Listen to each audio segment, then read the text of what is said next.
What is one real trick that companies don't want you to know? I used to work at a PC repair shop and had to call HP warranty support in India almost every day. Talking with someone using a script plus language barrier equals aggravating and time consuming. I learned that if you select the option for Spanish you get transferred to a call center in Texas. From there you can just speak English. Until one day you're sent to Mexico, then you're followed. Holy guacamole, thanks for the euro. Airlines sometimes have cheaper flights to distant destinations that change planes in your intended destination city.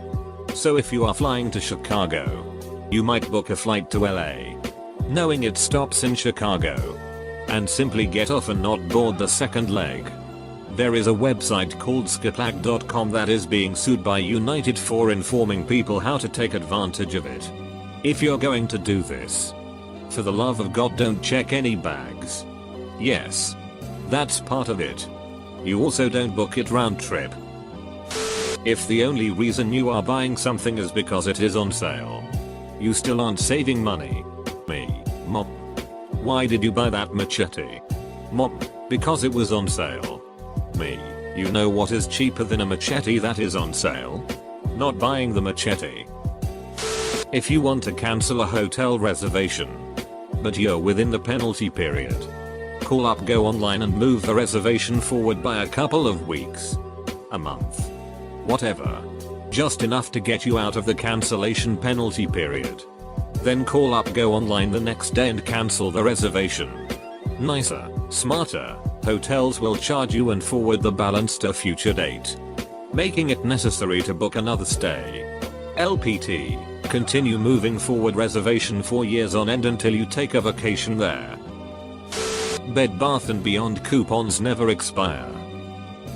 If you make a good faith effort to pay medical bills, they can't be sent to collections.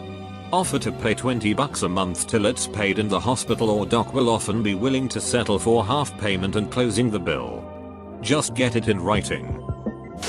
There are lots of companies that if you order from them online and stop at the last step and leave, within a couple of days you'll get an email offering you a substantial discount on what you were about to buy at full price.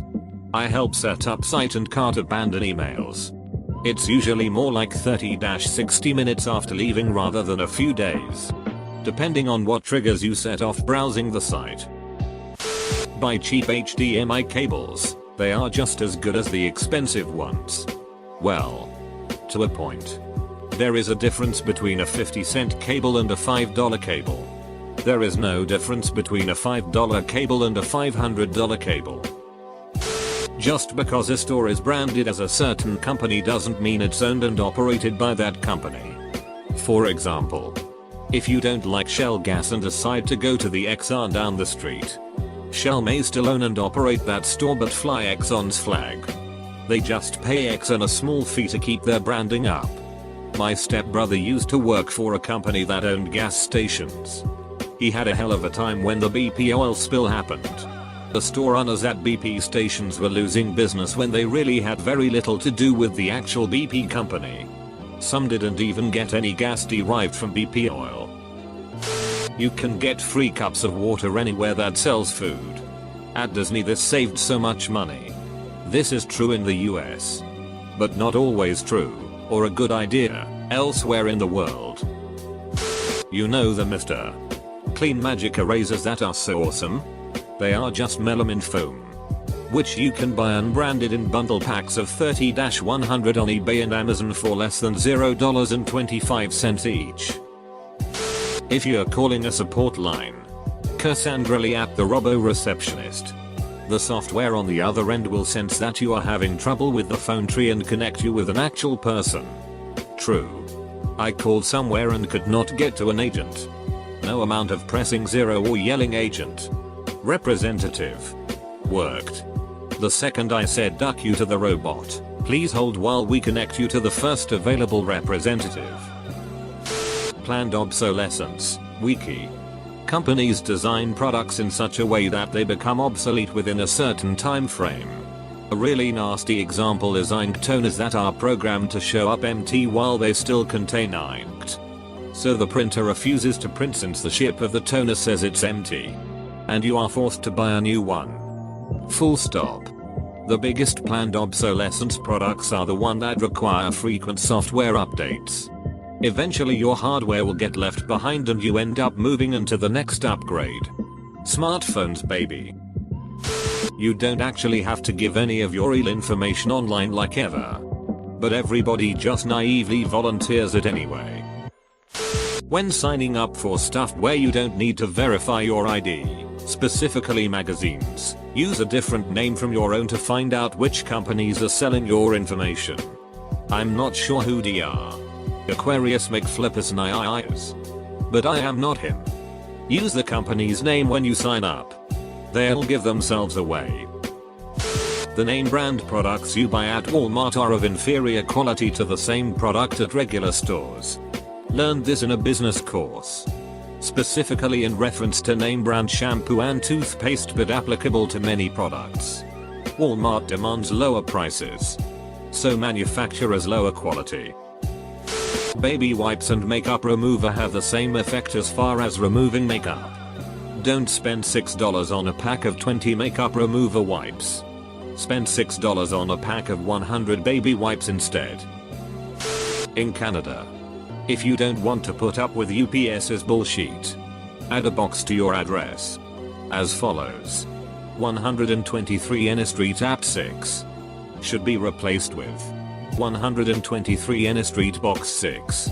This will cause the system to select Canada Post for shipping. You know how it's almost impossible to get scammers to stop calling? Well, almost. I'm 100% convinced there are black market phone lists floating around. Because I'm almost positive I got myself removed from at least one of them. Because practically overnight I stopped getting scam calls from a wide variety of different scams. And with one simple trick. Hold on a sec. I have to turn on the recording for the FCC. Obviously this only works in the US. But you could substitute your local regulatory agency and it would probably work just as well. The dude hung up so fast it wasn't even funny.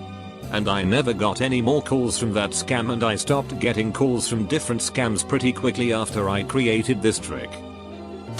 Write companies letters. They usually give you free swag. Or at least discounts. I wrote Sega once a long time ago. They sent me the coolest Sonic and Knuckles t-shirt ever. The game had just came out for Genesis. I love that shirt. Edit. Snail mail works best. Handwritten or printed doesn't matter. Also don't be an asshole. At Macy's. I had a roommate who worked there. And he said, if you tell them you found an item on the clearance rack, it is store policy to give it to you at whatever the discount is. Shave with a safety razor. You'll get a better shave. And you can very good blades for about 50 cents each. I've probably only spent about $20 on shaving in the last year. And of course, there's a subreddit for everything. Our Wicked Edge. Several airlines have a policy where you can cancel your flight ticket with a full refund within 24 hours of booking it. Most airlines' cancellation policies do not state this fact explicitly on the websites. For example, I've done a complete scan Lufthansa's and United's cancellation policies on their website but couldn't find this anywhere. Their customer care confirmed it on phone. This is particularly useful when you have to show make confirmed flight reservations to be submitted along with your visa applications. Schengen, US, UK, etc. need this. I've used this method several times for my visa applications to UK and Schengen successfully. If you stay at a hospital, ask for an itemized bill, especially if staying at a state or locally funded one. Reason for this: hospitals like to sneak in hidden charges for services you didn't receive, like pelvic exams when you went in for a broken arm. This can save you hundreds of dollars on your bill. You do not need to pay for cable to watch TV. In most areas in the United States you can still use an antenna. Here is the website. Granted, it may be limited, but after the cost of the antenna it's free and without Wi-Fi. If you are a female and want a nice belt for a better price, go to the men's section. They have better quality belts for a cheaper price. Gatorade doesn't hydrate you as well as water. It's got electrolytes. It's what plants crave. Your cable and cell phone costs are negotiable, without giving anything up in exchange for lower rates. This is especially true after you become a customer for a few months. They'll give you a song and dance on why they're the best. But stay firm. If they don't lower your rate, you'll go with a competitor. I don't know where you live, but the cable company here has no competition. I used to work at a call center that handled people canceling services. We were paid based on how many people we saved from canceling compared with the total number of potential saves. However, certain times customers didn't count as potential saves. These people we just needed to get off the phone ASAP. If you want to cancel a service you want to not be a potential save. To do this I suggest stating that you are moving to another country. Canceling cable? Say you're moving to the United Arab Emirates. It'll take 2 minutes. I used to work for a gas station on the side. When our tanks were filled, the truck would go down the street resupplying all of the stations. People itch about gas being bad from one brand, but it all came from the same refinery. Generic store brands of medication contain the same active ingredient as the name brand. The only difference is binders and fees. There's no reason to not try the generic brand first. There are tons of free services that give you the ability to create a throwable email. Disposable email so you can sign. Confirm the email without having to use your own email. Edit. One that I'm using regularly is Disposable.com. From the old team that was managing Maninova. I had a locksmith tell me that I could not program my own RFID chip key using 2 original keys and my Jeep's computer, and that I either had to have him do it or pay even more at a dealership to have them do it. And buy a chip key from him for $30. I knew better. I bought an $8 chip key off eBay. Programmed it myself using instructions online. The seller also sent me programming instructions and had it physically copied at that same locksmith for $2. Also, there were instructions in the Jeep's owner's manual. Note, the way the computer programs the key is that you basically insert the first original key, turn the ignition on, then the second original key, and then the new key that then gets programmed. I also had an on-chipped key that I had made earlier. Just open the Jeep's doors and tape that key to the chipped blank key to fool the Jeep's computer into thinking that the chipped key was being inserted. Locksmith would have charged me upwards of $80 when I did it myself for about $12. Locksmiths hate me.